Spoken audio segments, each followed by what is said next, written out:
One of the best immune system boosters is your alternating hot and colds. So what do I mean by alternating hot and colds?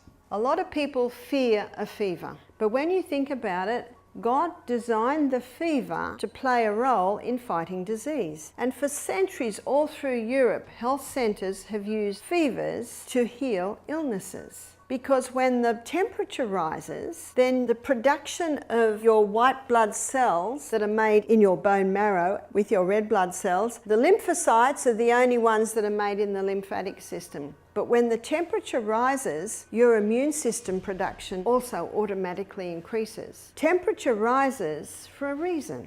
Temperature rises to kill pathogens in the body. So never fear a temperature. When I was a nurse, if someone had a temperature, we immediately cooled them down and gave them Panadol, I think we do, to get that temperature down. But I do not do that now, because since studying the human body and realizing that the temperature is there, or the temperature has risen, which is called a fever, for a reason. And the only time the brain might convulse is if it gets dehydrated. So it's of the utmost importance that someone with a fever sip, sip, sip, be sipping the water, even suck on ice, just sip, sip, sip. That water must go in. But also, if they cannot take any water, maybe they're vomiting, you can get water into the body via an enema. If you give an enema, you can get 2 cups of water in like that. It's actually quicker than a drip. I think every home should have an enema kit. In fact, all through Europe, it was traditional that every home had an enema kit,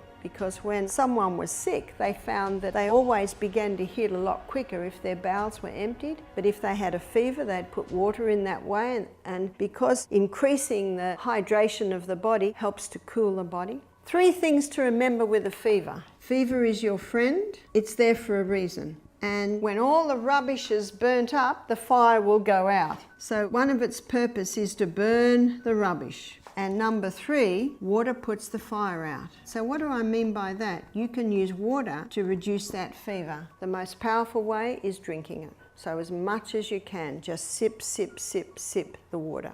But you can also use water externally. This fever is boosting the immune system. At our retreats, we have steam saunas, and we give people fevers every afternoon.